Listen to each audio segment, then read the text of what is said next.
happened to the Range Rover we gave you for your 19th birthday?" Grandpa's voice carried warmth and confusion, echoing across the driveway as I stepped out, holding a small paper bag of his favorite muffins. Before I could answer, my mother's voice sliced through the morning air, smooth, confident, rehearsed. "Oh, Dad," she said with a laugh, "that Range Rover belongs to his sister now. You know how generous Ethan can be."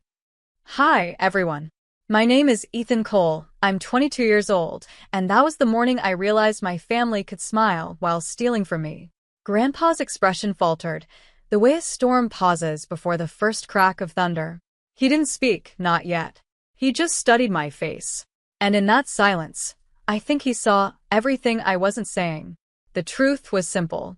I hadn't given my car to my sister. My mother had reassigned it for family balance. Her words.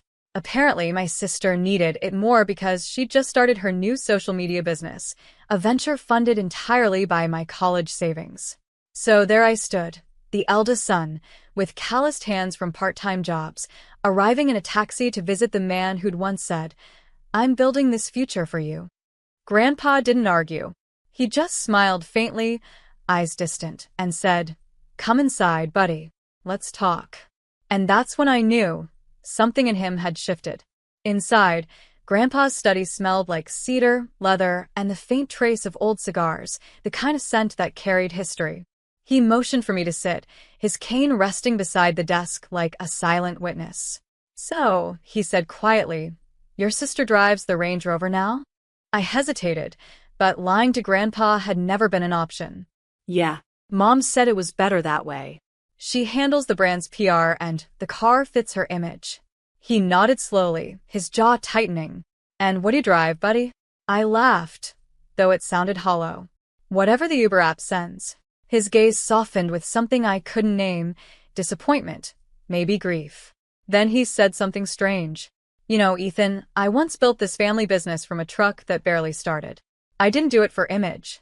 I did it so none of my children or their children would have to beg for what's already theirs." That hit harder than I expected. I'd never seen Grandpa emotional, but there was a quiet storm brewing behind his calm. Downstairs, I heard Mom's voice echoing, cheerful, fake, giving my sister a tour of Grandpa's new guest suite. "Make yourself at home, honey. Dad won't mind if you use his study for your shoots." Grandpa's eyes flickered toward the door. "Shoots." "Yeah," I sighed. "She's turning his house into content." He smiled faintly. "Not for long."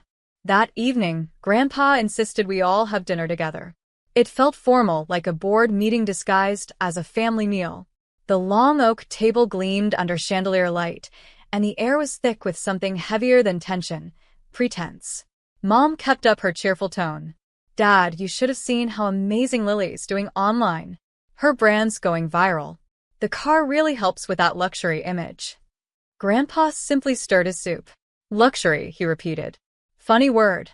You know what I called luxury at your age, son?" he asked me, though his eyes were on her. "A working engine and a full tank." Mom laughed nervously. "Oh, Dad, times have changed." "Yes," he said, "but values shouldn't." Lily smiled sweetly, completely unaware of the storm she was sitting beside. "I'll take you for a drive tomorrow, Grandpa. The car handles beautifully. I even put my logo on it." His spoon froze midair. "You put your logo on a gift from me to your brother?" The silence that followed could have shattered glass. My father shifted uncomfortably. Mom tried to recover. "It's just vinyl. Easily removable." Grandpa leaned back in his chair, studying them all. "Some things," he said softly, "aren't meant to be removed. They reveal who we've become." He looked at me and gave the smallest nod, the kind that promised something was coming. Something deliberate. The next morning, Grandpa's driver arrived at my apartment before sunrise. "Mr. Cole wants you at the estate," he said, handing me a sealed envelope with my name on it. Inside was a single note, written in Grandpa's sharp handwriting. "Buddy, bring nothing but the truth. Love, G." When I arrived, the house was quiet. Only the low hum of ocean waves from the nearby cliff filled the air. Grandpa was in his office, papers spread across the desk, property deeds, trust documents, the works. He looked up with a tired smile. Sit down, Ethan. I'm rewriting something today. Before I could ask, footsteps echoed behind me. Mom. She barged in like she owned the place. Dad. What's this nonsense about lawyers coming by? You promised you'd rest. He didn't even glance at her. Rest is for men who regret their work. I'm fixing mine. She laughed nervously. Oh, come on, Dad. Over a car? No, he said calmly. Over a pattern. She froze. He folded a letter carefully, sealed it, and placed it in an envelope marked to be opened upon my passing. Then he looked at me and said, I built this family with my hands. But I forgot to teach them what those hands meant. Mom's smile faltered. Dad, what are you doing? He turned to her, eyes steel. Something I should have done years ago. By afternoon, the atmosphere in the house had shifted. The usual arrogance in my mother's tone was gone, replaced by an edge of worry she couldn't hide. Even Lily had stopped filming her morning mansion vlog. At 3 p.m., Grandpa's longtime lawyer, Mr. Harlan, arrived with a briefcase and quiet authority. He greeted Grandpa warmly, then nodded at me. Ethan, good to see you.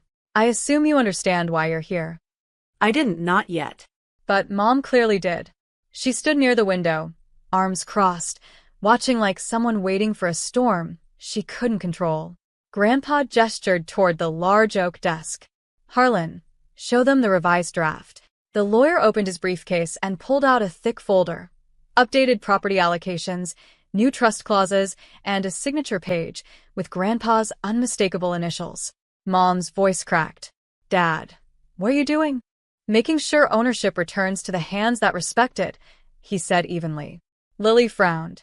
Wait, what does that mean? Harlan adjusted his glasses. It means, Miss Cole, that certain assets gifted under family trust, including vehicles and real estate, are being legally reallocated to the original recipient. Mom's face went pale. You can't just. I can, Grandpa interrupted quietly. And I will. He turned to me. Buddy, do you still have your driver's license? Yes, sir. Good. You'll need it again tomorrow. That was the moment I realized Grandpa wasn't done yet. He was just getting started. The next morning, Grandpa asked me to meet him in the garage.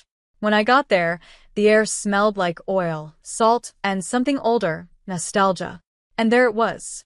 My Range Rover, parked in the center, spotless, detailed, gleaming in the early light.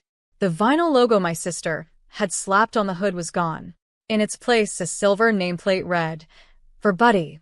Earned, not given. Grandpa stood beside it, leaning on his cane. I had it towed here last night, he said. Didn't feel right sitting in her driveway. I was speechless. She came storming over when she saw the tow truck, he continued with a faint grin. Tried to block the gate.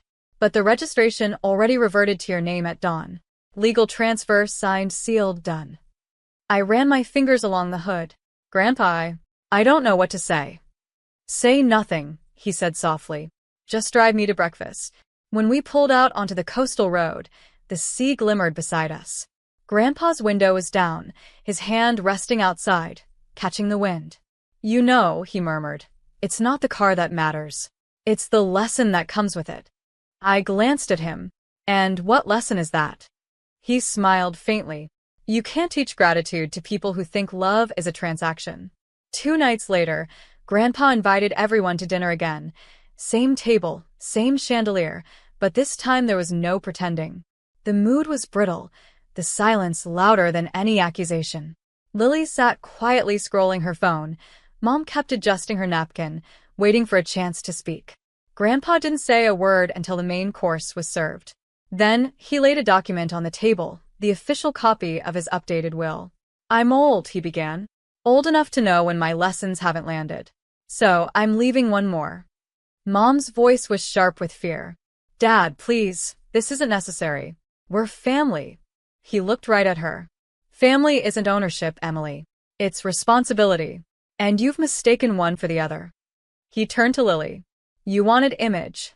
You got it. But, remember, image fades faster than character. Then to me. And you, buddy, you never asked for more. That's why you'll know what to do with it. Mom's fork clattered. You're giving him control? Over what? The estate, Grandpa said calmly. And every asset under my name when I'm gone. You had your chance to prove fairness. You failed. Lily's face drained of color. Grandpa rose slowly, leaning on his cane. Dinner's over. The inheritance lesson begins now. I looked across the table. The same people who once smirked when I arrived by taxi now stared at me in silence. But this time I didn't feel small. A week later, Grandpa passed peacefully in his sleep. The morning sun hit his window just right, calm, golden, unhurried, the way he lived his last days. The funeral was quiet. No cameras, no speeches about family unity. Just the truth, written in ink, sealed in the documents his lawyer handed us afterward. When the will was read, my mother's face stiffened, her hands trembling as each page turned. Grandpa hadn't left me everything. He'd left me purpose. The house, vehicles, and business shares were placed into a new foundation, the Cole Trust for Integrity and Education, with me as director. Mom and Lily would receive a fixed allowance, contingent upon maintaining honesty and contribution to the community. His words, not mine.